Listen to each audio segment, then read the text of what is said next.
Exhausted, worn out, running on empty? You tell yourself you just need more sleep. But here's the thing, sleep alone isn't fixing it. Because what many of us are missing isn't sleep, it's real rest. In this episode, we're breaking down why women in midlife and menopause feel so drained, and the surprising types of rest that can finally bring your energy back. Don't forget to hit subscribe for more real insights.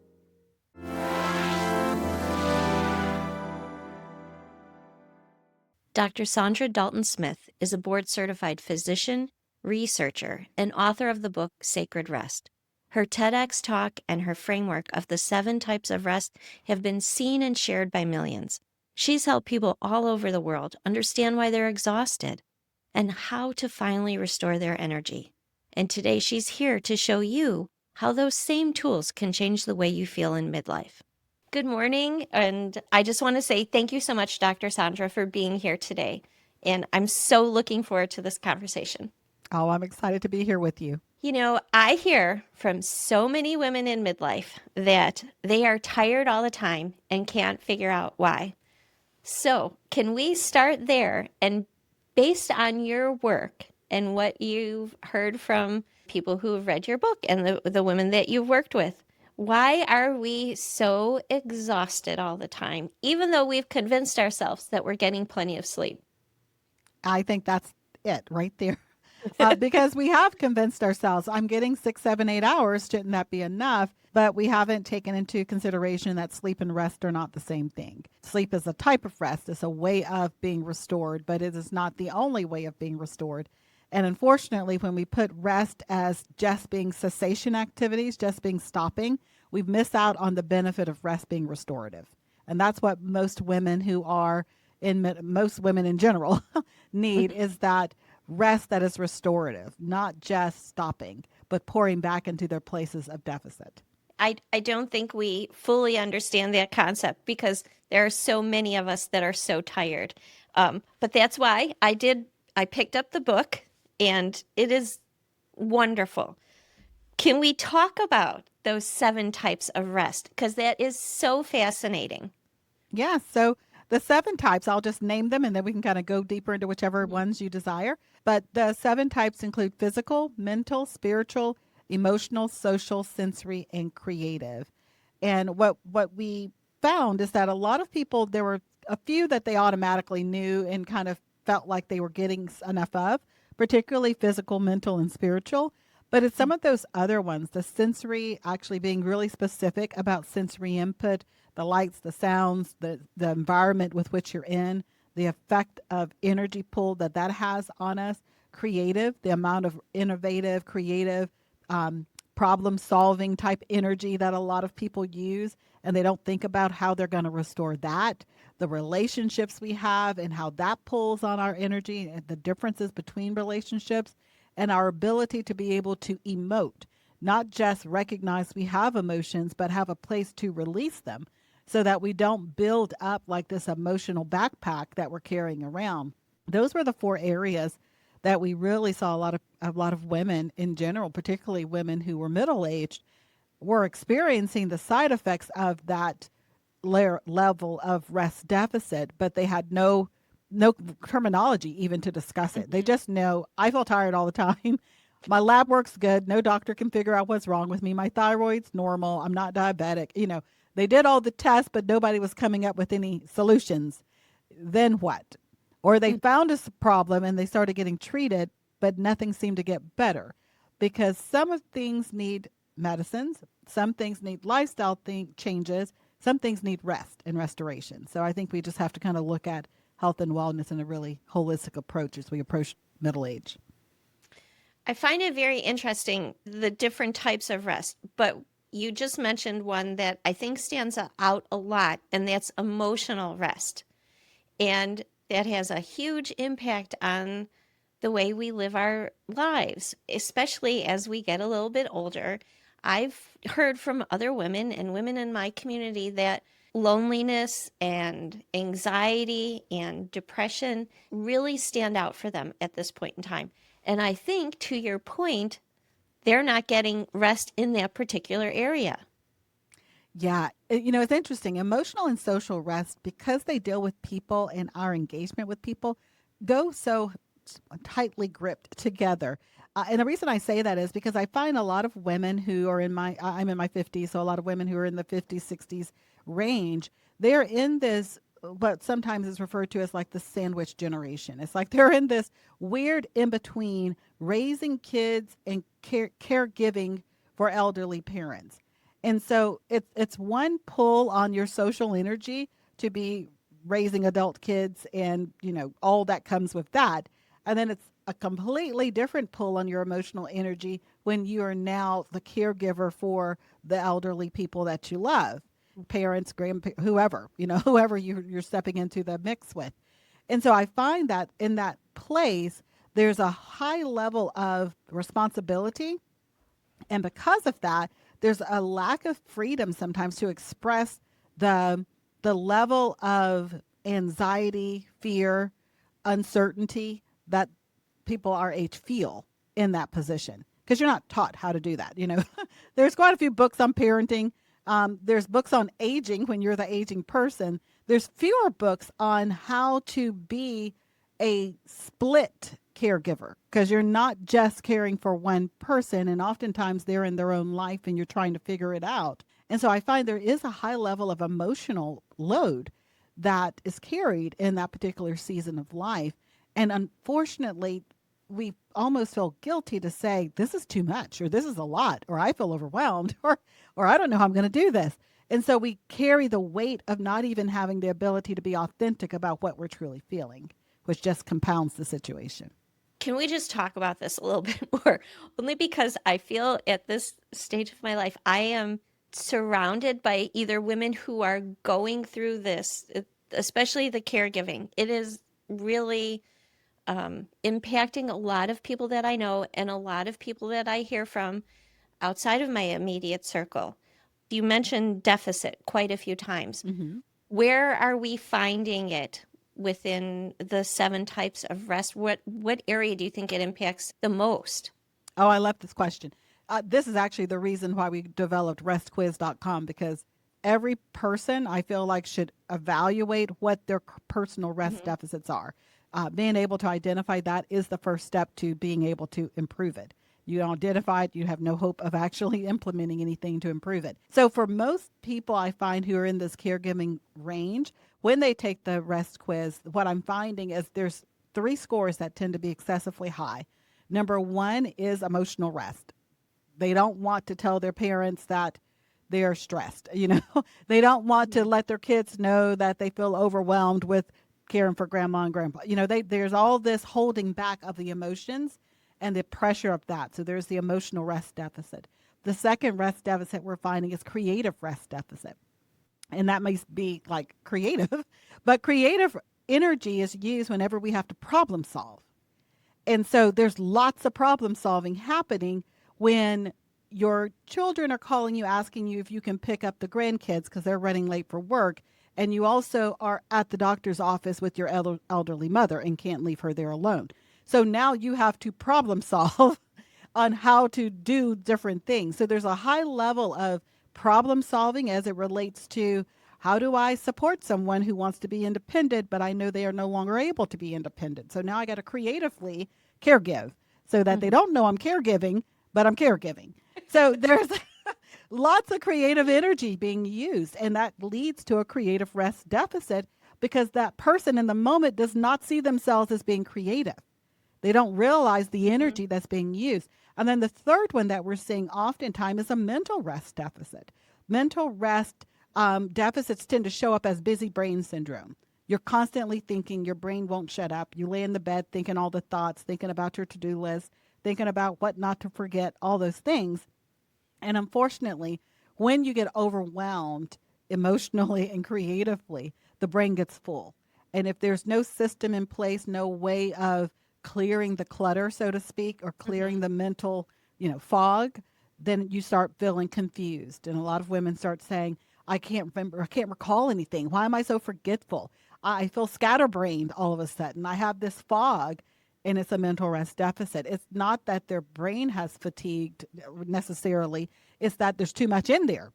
Mm. It's like it's looking at all the stuff and can't narrow its concentration so that it can actually be more effective. So those are the three areas we're noticing a lot of women in this age range and this season of life tend to experience. And unfortunately, unless they become, because the thing is, they can recognize they're fatigued and they can say, I'm tired. And so I have to challenge them, but what kind of tired are you? Because saying you're tired is ineffective. If you say you're tired, you can say, well, I'm gonna going on vacation. And so you go on vacation and you just do fun stuff away from home, but you didn't actually restore the mind, you didn't restore your creativity, and you didn't restore your emotions. So you come back just as exhausted, maybe even more so, because now you did fun work away from home and didn't, you know, wasn't intentional about restoring any of those areas either. So like for people to switch from I'm tired to what kind of tired are you? And then what will pour back into that place of depletion. I just want to emphasize the fact that caregiver fatigue is a real thing. And I think more, especially women, because that's the audience that we're talking to right now, needs to be aware of it and where it's affecting them. Oh, absolutely. And I think it's important also to recognize how it's impacting how you show up for those people. Because sometimes you can feel almost guilty about taking a day or taking time for yourself or whatever self-care looks like for you. And you're thinking, well, I could be, doing something for whomever your people are, and not really making sure that you are keeping yourself at your highest level of capacity and your highest level of give back. Because I always think to myself, do I want to give to my family, my loved ones, whoever it is that I'm pouring back out to from my emptiness? Or do I want to give from a place of being filled up, of continuously making sure I'm the best version of myself? I'm not always going to be 100%, but I also always don't want to be at 20% either. I want to be able to stay in this place of continuous restoration so that most days I'm giving the best of myself. And I know it's the best of myself because I've been intentional about doing some of these restorative practices. Well, before we get to the restorative practices, because I want to be selfish for a moment, I did take the quiz. Yikes. And I tried to be really honest with it. But I have to say, the one thing that stood out to me was the mental rest score. Mine was 38. And I'm thinking, I didn't know, how do I do that? Because you said the mental rest is like the ability to quiet that chatter. And I didn't think it was a problem. And that's where the problem lies, because we're not recognizing that.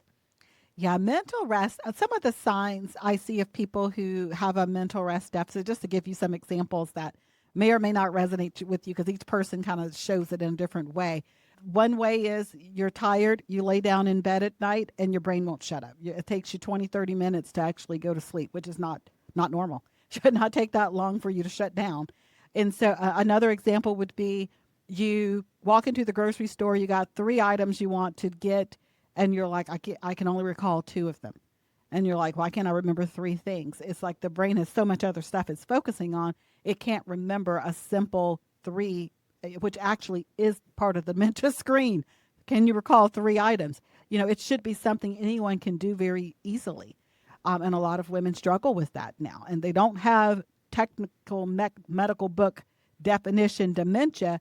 They have more of a mental rest deficit. It's just a loss of focus and concentration. And so some of the ways people experience mental rest can include, you mentioned the restorative practices, can include something as simple as doing a brain dump before going to bed at night. If you're laying in bed thinking about the to-do list and thinking about, oh, I got to make sure I got to get this person here at 2 o'clock and this person here at 5 o'clock, don't lay in bed ruminating all of that. Because the rumination process is the same process we use when we study for like a spelling bee as a kid, or a chemistry test, in college. That rumination, your brain will actually latch on to the rumination, and it'll stay in that process of thinking about it well into the late hours of the night, because it's thinking you're studying. It will not release it. But when you jot it down on something like a notepad or post-it note, doesn't have to be, formal, but just the act of jotting it down is as if you took the test that your brain is waiting for. Your brain now recognizes this is actually secured somewhere safe, and it's no longer my personal responsibility to hold on to this information for her. That release sometimes is enough to help people actually drift off into sleep quicker. Another example would be if you're noticing that you kind of go into rumination, and sometimes it's negative self-talk. I see a lot of women do this. They start negatively processing. Worrying is another word that people use for it, but processing all the negative. That can become like a mental loop that is very hard to break. And so you need something that allows you to break the mental loop. And so something as simple as physical activity. I know it doesn't sound restful. Going for a jog or going for a swim or going for a bike ride, you're like, that does not sound like rest. It's not physical rest, but it can be excellent mental rest. We have to differentiate what we're resting because some of us, our physical bodies don't get fatigued very much. We spend most of our times at desk or chairs, and we're not laboring so that our physical body is what's really getting exhausted. It's our brain that's getting exhausted. And so in the process of like doing a jog or a long walk, you may find that your focus is on your cadence and your breathing. Or you're in the pool, your focus is on your stroke and your breath holds. Or you're cycling, and your focus is on the rhythmic noise that the pedals make when you cycle. Your brain will attach to those things, and it's the same process that happens in the brain during meditation or mindfulness type practices, which quiets the noise, clears your thoughts. That's why when people say, I need to go for a jog to clear my mind, literally, that's what they were doing. And that makes so much sense because it gives your mind the chance to focus on something else and not the negative self-talk or the worry or whatever, dozen other things that you could be focusing on. How did you develop the quiz? Because while I was taking it, some of the questions were kind of interesting, and I thought, how do they even relate to rest? Because to me, it didn't make sense until afterwards when I got the results. Yeah, it was backward processing. I think is probably the best way of thinking about it. I first worked through the process of the 7 types of rest framework, initially there were way more than 7 because it started off as a process of what are all the ways that energy is used in a day from a human standpoint. And so there's lots of ways that energy is used. And then it was trying to focus it down to what are the ways energy is used by the majority of the population. I'm a physician, so not just doctors, not just teachers, not just, moms, not just whatever, but not just people in, certain types of economic privilege or any of that. Like, what are the ones everyone comes into contact with? So that narrowed it down to the 7. And so once we had those 7s, we were then able to start looking at what's the research saying, because the words weren't being used like that. Nobody was saying creative rest, but there was research being done on how creativity is formed. There was research being done on how mental processing, how theta waves interject with mindfulness. There's lots of research. And we did a research compilation basically of piling the research onto the framework. And from there, you can then ask the question, what would I be saying to myself if I knew that research was there? What is the thing I'm saying as someone who doesn't know about the research or doesn't know about the framework? So that's where the questions come from. It's kind of looking at what is the conversation people are having in their own head, and they don't even know there's an answer to it, but it's a question that's out there. And so some of it, someone will read and they'll say, what type of rest does this go with? And that's exactly what we want. Because if you read every question, and some of them are obvious, if you read every question and it's like, does your muscles hurt? You're like, oh, that's physical rest. Boop, no, I don't have that. But if you read a question that says, do you feel like your life has meaning and purpose? You're like, I don't know what kind of rest that might be. Yes, Or, yes. do I find joy in loud situations? I don't, what does this have to do with, anything? And so you're answering honestly because you can't fabricate that. You don't Right. even know.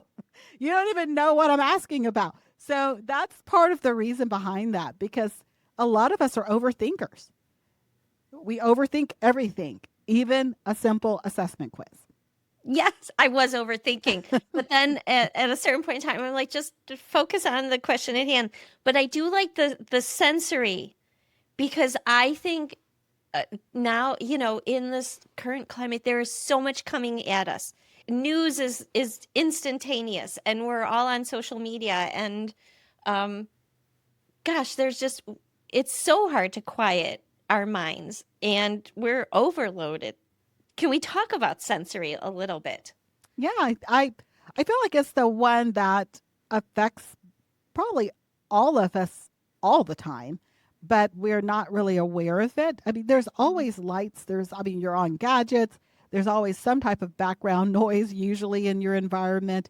Even if you are in a completely quiet room, you may hear the heating go on and off, or your dog may roll over and yawn. There's always these sounds. And so we tend to say things like, "Oh, well, I blocked that out. I don't hear that. I don't sense that anymore." But something's working for you to block it out?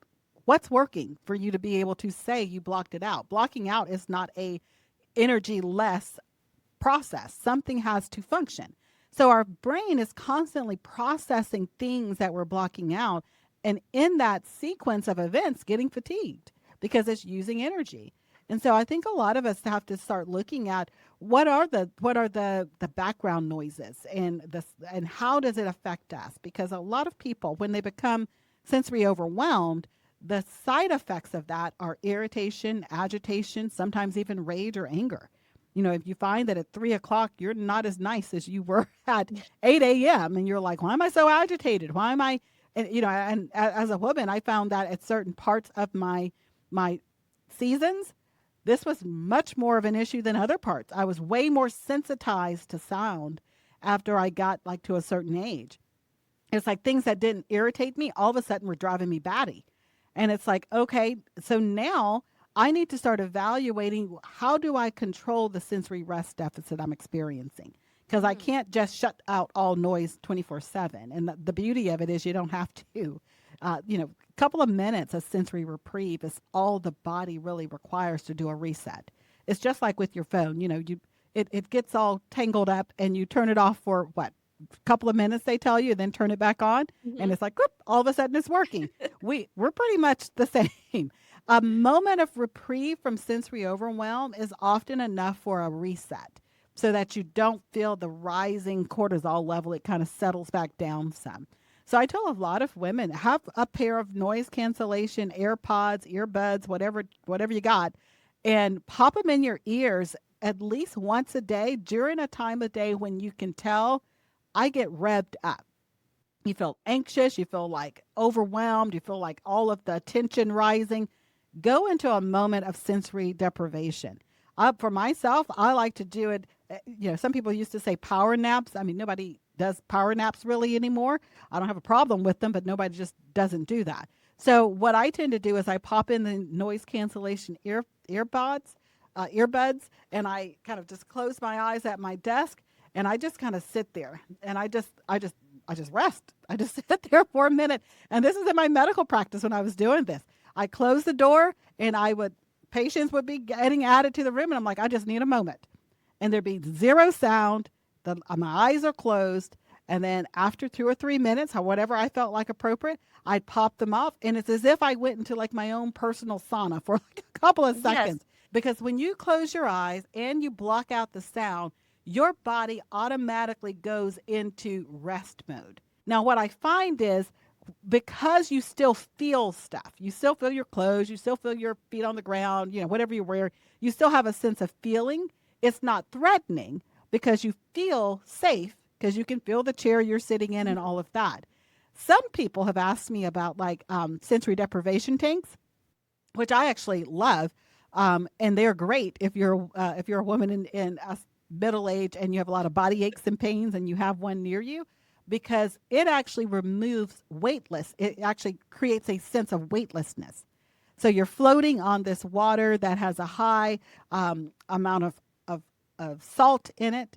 And so you actually become completely buoyant with no pressure. You don't have to try to float. You don't have to swim. You just float. You float to the top. And so there's no weight. They put you in a soundless room. They turn the lights off, and you literally float on your back in this body of warm water that it's body temperature, and it's so relaxing. It takes you over into the theta brain waves. It takes you over into deep relaxation quickly. Okay. However, for someone who has never experienced that, they can go into a panic attack because a body who's not familiar with rest sees rest and peace as a enemy. So we've had people who will go into like almost a panic attack because it's like they're not used to actually being at that state of relaxation. So I always tell people to start with what I just described with you. Start with moments of sensory reprieve. Hmm. Start training your body on peace and rest and relaxation so that when you do decide to go deeper into ways of restoring your body and your mind, meditation, a lot of people say I can't meditate, and it's because they actually haven't trained themselves in these type of restorative practices. Right. You have to start small. You can't just Hmm. sometimes jump into something like you said, because if your body isn't used to that, it would seem uncomfortable and awfully scary. And that's what a lot of people are dealing with when they first start their rest journey, because they have, you know, when I grew up, the grind culture was the culture. There wasn't any Hmm. conversation about self care or any of this stuff. It was like, if you want success, you've got to grind and sweat and make it work and, put all everything else aside, relationships, anything, throw it all to the wall and just get the work done. And so a lot of us have come up in that culture. And so now looking back, we're like, well, that probably wasn't the best idea because I wasn't always happy, and sometimes I was depressed, and sometimes I was anxious, and I didn't build adult relationships because I was so focused on career and other things. So a lot of us now realize that wasn't really the best for us, and we're making changes. But those changes also now test what we've been doing for the past 30 years because we're turning in an opposite direction. We're actually seeing that maybe I should have done that different. And so Hmm. it is challenging. And I find a lot of women battle with that when they start their rest journey because it's countercultural now to what they've always believed to be what is necessary. And I know that people say this all the time about finding balance, but there really does have to be a balance in your life. It can't be all one way or the other way. Yeah, I actually like the word harmony. Balance to me, I always Oh, think about work life balance. I used to think, okay, I want work life balance, but I was like, balance means neither are thriving. They're, either if yeah. one thrives, the other goes down. If the other thrives, and we're just going to be okay with both of them. I'm like, I'm not good with that. So I want them to have work life integration. I want a harmony where these things come together and they build something beautiful together. There's a harmony that comes from it that has a fullness to it, that's flourishing on both sides, and both can go up at the same time without either one feeling in competition of the other. Because life isn't 50-50. I like the idea of harmony better. I get that because things have to work together and sometimes one thing could occupy more space than the other. And it's not fair. It's not Yeah. fair that if I succeed, my family suffers. It's not fair if my family's beautiful, I can't be successful. That there's no fairness in that, and I don't believe there's truth in that. I believe it's just that work-life balance lie that a lot of us have believed, and so it's a matter of really, can I see that that is just a limiting belief? Can we just go back for a second because you mentioned naps, and do you feel that they're good or bad, or do you have an opinion on them? I think it depends on the person. Some people, a nap will actually disrupt your circadian rhythm. You're not going to be able to sleep that night if you take a nap. It's like it throws you off. Hmm. For other people, it's not a problem. It's like their body has been programmed in such a way, however, they are put together. They are able to take a 20-minute nap, pop right up, be wide eyed, and ready to go. But I find a lot of people can't do that. If they do that 20-minute nap, they release their melatonin in the middle of the day. Now they're groggy for their internal melatonin. Now they're groggy for the rest of the day, and they can't sleep at night because they just dropped the melatonin at the wrong time of the day. Got So it. I think each person has to kind of sample for themselves what works for a nap. I find that most people, however, will do well with a personal siesta, whatever that looks like for you, a personal break, a intentional restorative break. Longer than just like I'm going to go, stretch for a minute, but like I'm going to take 15 minutes in the middle of my day to intentionally shut down the noise. Or maybe for you, if you're someone who uses your body a lot physically, to intentionally stretch and, make sure my spine's in proper position, make sure my calves aren't tight. Or I'm going to intentionally take a moment to do a brain dump because I can tell that I'm over processing and I need to get some of this secured so I can actually have a plan to how to work through the rest of my day. I find that that tends to be more effective for most people. Okay.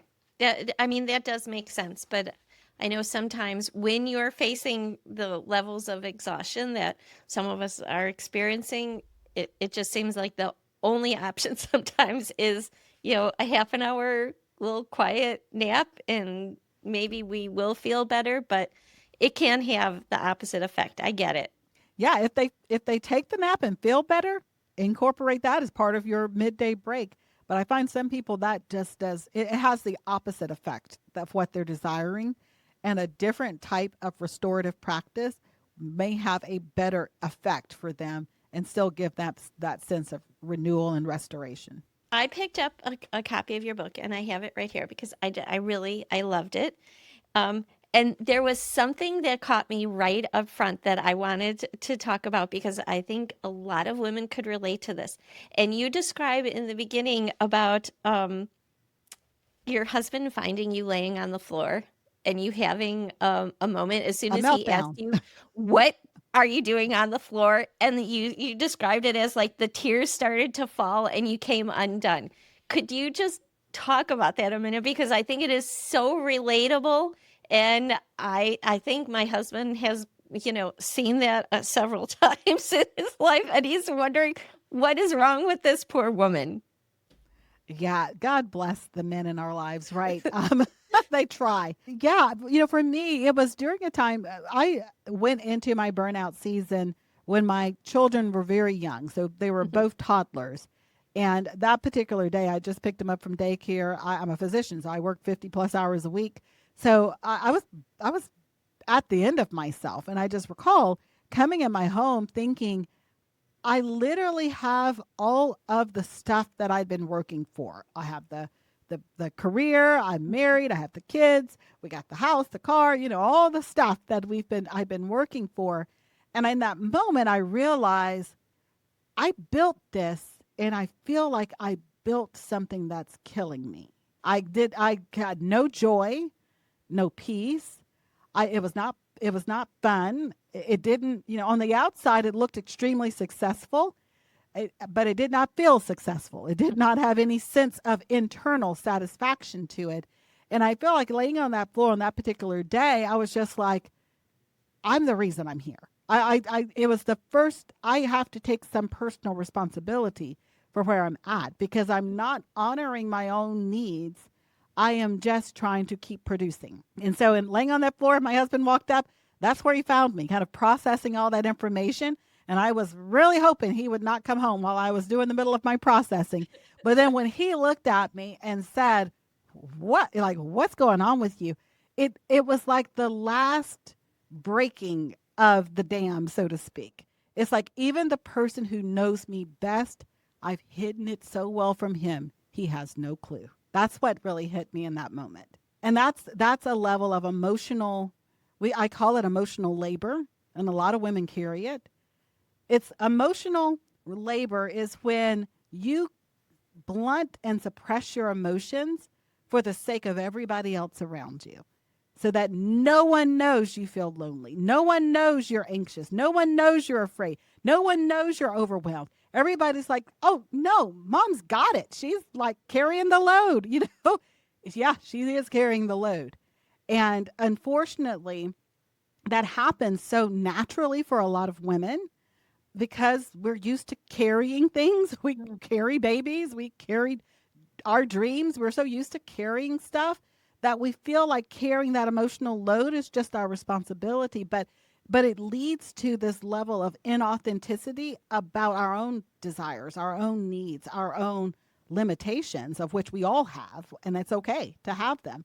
And it strips us of the ability to erect personal healthy personal boundaries. I'm glad we're talking about this though, because I just feel that so many women do hide those feelings from those that they love because you want to appear like you have it all together. And a lot of times families do depend on you.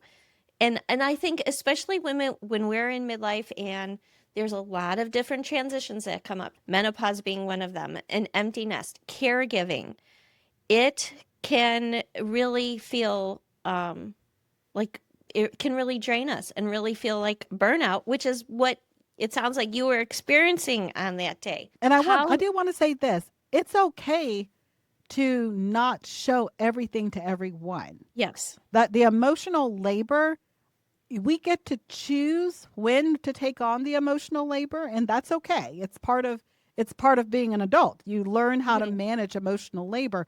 But the thing is, we have to have a system for releasing it. That's what I want women to make sure they hear. It's okay to, if I have something going on, I don't want to burden my kids with that. If it's not necessary for them to be burdened with, I'll carry Mhm. the emotional labor of that.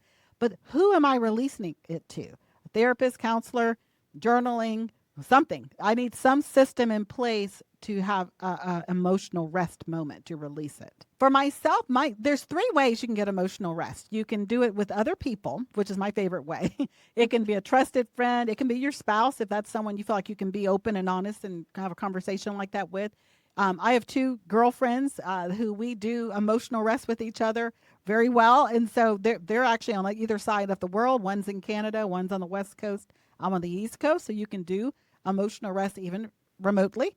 Um, Another way you can do it is journaling, and then the third way is you can actually emote through artwork, so creative release. And my son, actually, that's how he emotionally processes, through playing his guitar, playing his keyboards or things like that. So there's multiple ways of emoting, but for me personally, I like people. Well, yeah. Okay. So, you just need to find your way of pressing that release valve. Women tend to think that they're lazy. When you start to feel this sense of overwhelm and you don't really know what to do with it, and they blame themselves like, "Oh, if only I were smarter or faster or stronger or whatever." How do you help women shift that negative self-talk? Yeah, I think we have to reframe our conversations that we have with ourselves. I always think about it like this. If I kind of picture in your mind whenever you're saying something to yourself that's negative, would I say this to someone I actually love and respect? I oftentimes put my children's face there. So if I'm like, "Oh, don't be so selfish by taking a day off." And I'm looking at my child who looks exhausted, unhappy, burned out, whatever it is I feel like I'm feeling, would I actually say that to them? Absolutely not. I'd be like, "You deserve a day." You know? It'd be a whole different conversation. But why do we do that to ourselves? So I like to do kind of the mental reframe of, would I actually say this to someone who I care about? And if I wouldn't, then I need to realize that I'm not giving myself very much grace or love in that moment either, because I deserve the same grace, love, and respect I would give to anybody else. And so that's the first thing that I love to do. The second thing, whenever someone tells me, I hear a lot of women say, "I don't have time to rest." I love it when they say that. It's like that's probably the number one reason to rest, if you don't have Yes. time to rest, because what you're telling me is your life has no time margin. In other words, you are constantly strapped to the edges. You are moving from one pendulum to the next with no place for joy, no place for exploration, no place for adventure. You're trapped. You're basically living in a trapped bubble. And so the only way to get out of that is to begin to reclaim margin, reclaim the opportunity to see everything doesn't have to be done a certain way. Everything doesn't have to keep in repetitive cycles. You can begin to open up small spaces. You don't have to find like a 15-day sabbatical or something crazy. Can you find 15 minutes to begin to have some margin? Build in places where you can do whatever it is you want to do, whatever it is you feel like you need to do to pour back into you. And as you start doing that, your energy and your effectiveness improves. That's what we're seeing with the companies we work with. That's what we see with the women we work with. Once they start implementing some of these restorative practices we talked about, especially some of the ones you can do at work and that you can easily do when you get home from work, they start noticing they have more energy to do the work. So then the work is more efficient and then you have more time. And it seems like you get this like ongoing cycle of, wow, I'm getting so much done and I feel like I had all this extra time. That's what we want, people to get back time margin and actually have space for those restorative practices. I'm glad you brought up work because there's something that I feel it should be really important to women in this time of their lives. And, can we talk about menopause in the Hmm. workplace a little bit? Because I think it is so important that women do find ways, especially when they're at work, like you just mentioned, to be able to sort of center themselves and give themselves. I like that concept of margin. Do you have any tips or little ideas that women can exercise in the workplace when they feel like it's just they've had enough? Yeah. It's interesting. You said that you said earlier something about empty nest and all of that. Hmm. There's so many stages. I feel like you go through when you get to this middle of life stage. So many different changes that seem to happen very fast. And so one of the things that I always like to invite women into is to have an opportunity for I term it a change management opportunity for myself, because whenever there's a big change that happens, let's say, it's the beginning of the year, the school year, and kids are going back, and this is your first year of having no kids at home. That's a major change. And that Yes. change is not going to just affect your home life, who's sitting around the dinner table. It's going to change your work life, because now where you knew, oh, well, they're in, chemistry class today, or, they're in school till 3 and I feel good about them being in school.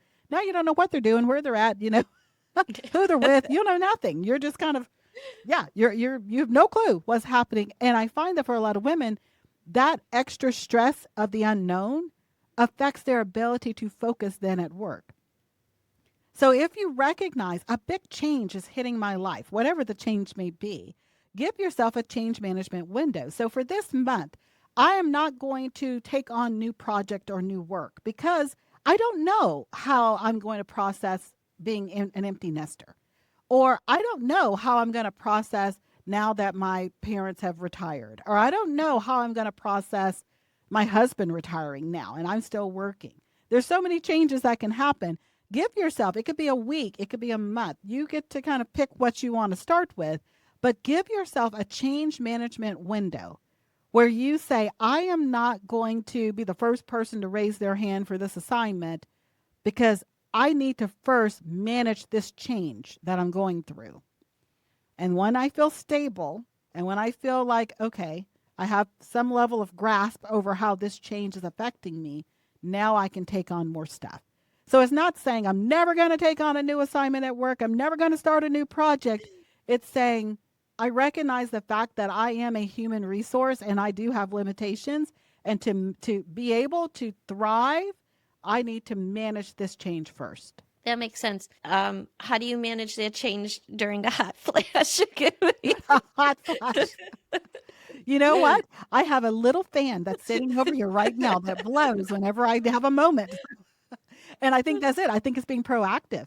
Like there's these noise proof fans that like they barely make any sound that and it barely blows any air. Like you could probably see every now and then the little flower behind me will go it'll just like flutter a little bit when the wind hits it just right.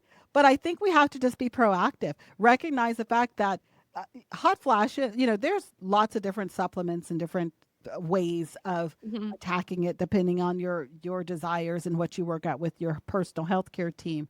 But there are also other things that you can do. Like I have this little portable fan that I live in the South in Alabama. So it gets sweltering hot like in the summer. So I have this little personal fan that it's USB, I think is what it's called. It plugs into your computer so you can charge it up on the go. And so whenever I get hot, I can just do my little fan in my car before I hop out if I need to dry up my makeup from sweating in the smoldering heat. to be able to do that. I think it's also very wise to be aware that when you are kind of dealing with those kind of things, to not be ashamed about it. I mean, it's not like you're the only woman who's ever had a hot flash in the middle of a board meeting. You know what I mean? So Yes. if I'm in the middle of the board meeting and I feel like the hot flash coming on, I yank out my fan and I'm talking and I'm talking and fanning all at the same time. And it's like, this is what we're doing because I am still the same intelligent, capable woman I am with the fan as I am without it. So Right. I show up in my authenticity. And I find that it gives other women permission to show up authentically, to not hide, to not fear, to not act like it's not happening, to try to make something natural unnatural. Going through that process, why are so many women talking about it? It's natural. Do we have to suffer with it? No. There's things we can do, treatments, supplements, all sorts of things to try to improve it. But the process itself, going through it, is natural. And so we Yes. just need to realize that let's not act like natural is shameful. Let's call it what it is. It's part of being human. And then let's be able to have grace for ourselves. And in doing so, show other people to have grace for themselves and others. I think that's the important part is when you see that you're not alone, it becomes so much easier to express yourself or to feel your feels because you don't feel like you're standing out. I can't tell you how many times I've done that when I'm like, hold on, I got to get my fan. And my little pink fan, and I'm up here talking, I'm doing this. That a woman doesn't come up afterwards, especially if I'm talking for the like a ladies group or something, and they're like, "Where did you get that? I want one of those." So you should have carry extras with you now, A little goodie bag. right? Um, okay, if a woman is watching today, what is one realistic change that she could take, you know, maybe after she takes that quiz in order to gain more rest in her life? Yeah, I think that's it. You identify which type of rest you're most deficient in. So, whether it's physical, mental, spiritual, emotional, social, sensory, or creative, once you identify that, you then pick that one with the highest deficit. Like for you, you mentioned your highest deficit was mental. So, you don't try to like eat the whole elephant and do a restorative practice in all seven. Find the one with the highest deficit, focus your attention on restorative practices in that one area. Because if that's the area of greatest deficit, it's also the area most likely affecting your life and your energy and your output. So as you start pouring back into that place, you will automatically start feeling more energized because you've hit the place of greatest deficit. Then you'll have energy to begin to look at the other areas if there's any other places. And I always like to, when you start with restorative practices, as you saw in the book, we give 3 or 4 different restorative practices for each one. There are hundreds of restorative practices for each one. I mean, they go on and on. They're as unique as there are people. You have to sample a little bit because what works for one person won't work for someone else. Just like one blood pressure pill for one person doesn't work for Mhm. someone else. So you have to sample and be open to exploring a little bit to see which restorative practices are most effective for me personally. So that's where I tend to have people begin. Um, I know that, you had also come out with another book this past year. Do these two books do they match?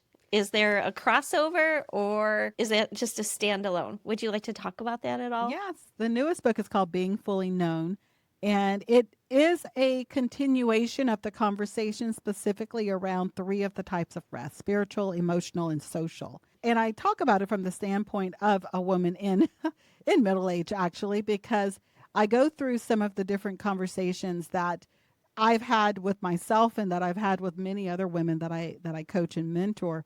When you get to a certain place in your life where your titles and your past responsibilities and successes now become kind of unfertile ground. They become a place where you are not seeing growth anymore and that you feel bound and limited within because you've had success in that area or you've been trained up in that area. And it's hard sometimes to take a step away from that into something that is more fulfilling. And so it's that journey. I know for myself, like as I mentioned, I was in clinical practice for 25 years until I got to a point when I was like, I don't want to do this anymore. I don't really know what I want to do, but this isn't it. I don't feel like I'm growing in this. I don't feel like I'm fully satisfied in this. I feel like there's something else I'm supposed to be doing. And so for about 3 to 4 years, it was a process of sampling different things and actually learning what makes me happy, learning what brings me joy, learning what are the new freedoms I now have as a someone who is an empty nester that I didn't have before. What limitations had I placed on myself because of children that I don't have now? And where would I like to see myself stretch and grow in over the next few years? And so that's led to some of the work that I do now. And I absolutely love it. And I think that every person, especially every woman who has had that time where you look, you get to a place and you look back over your life and you're like, I've lived a lot of stuff, but I don't know if I lived truly me. I don't know if all of me has shown up to the picture yet. I know parts of me have shown up. And sometimes it's the successful parts of me that have been trained and equipped in a certain way. But if you feel like, I oftentimes call the women I mentor multi talented women. They have great success in one area and great passion in something else that they have no knowledge of. And it's Mm. that great passion sometime in the place that they feel stretched in is where they get their greatest satisfaction and fulfillment. Because yes, they've done great things in their career in whatever the first field was, but there's another field waiting for them to show up.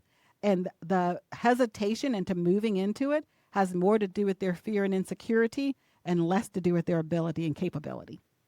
Oh, so lean into that fear a little bit.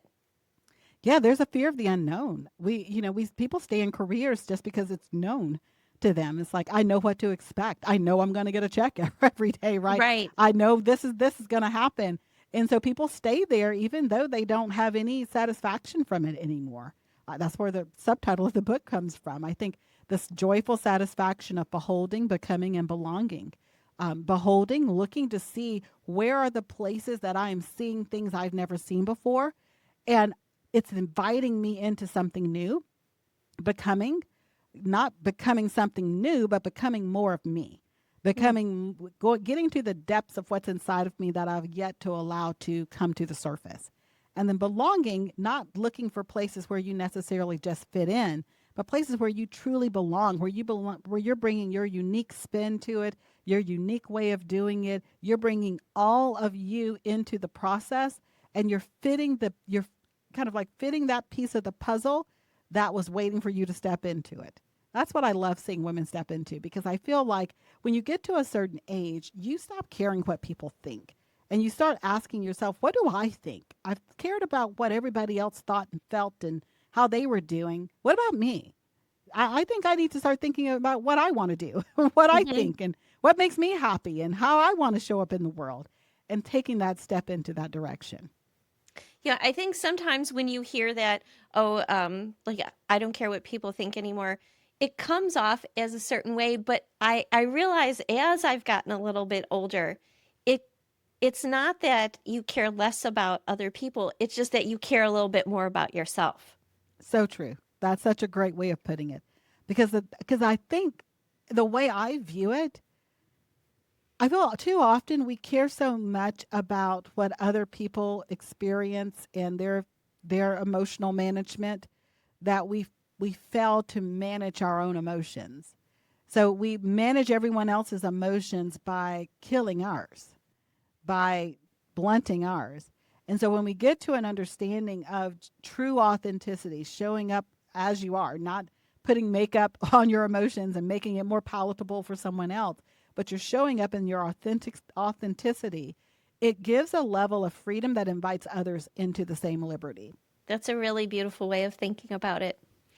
I just want to say thank you so much for being here today. I hope that any woman that is watching this just takes a little bit of time for herself and, you know, gives herself, what did you say, margins. I love that concept to feel some of these things and to make some of these changes and to be okay with that. Absolutely. I think that's the best gift that a woman can give herself and her family is to get to that place where she is comfortable being fully human, which means that you have limitations and recognizing that those limitations can be restored, that you are a resource and you can be restored. And through the restoration of process, through the resting, through the activities you do that make you smile, that bring you joy, all of those things actually equip you to do more for your family. It equips you to be more present, more joyful, more at peace, more open to sharing with them. What's the best way for us to connect with you or to follow along or to see what's coming up next? Maybe there's another book. I'm not putting any pressure on you, but I'm sure there probably will be other books. I have a contract that I haven't told them what I'm writing, but I'm under contract to write another book. So we'll see what that looks like as I process through. Best way to connect with me is at drdaltonsmith.com. It's just Dr. My last name, daltonsmith.com. And there you'll find information about the different speaking we do, about the coaching, the consulting, as well as my podcast titled I Choose My Best Life. and again, thank you so much for being here today. Oh, it's been my pleasure. Thank you. Thank you for joining us on Real Insights. If you want to hear more about how other women reclaim their energy and their lives, order your copy of Empart, Real Stories, Real Wisdom, Real Menopause on Amazon today. And don't forget to join the conversation at joinempart.com.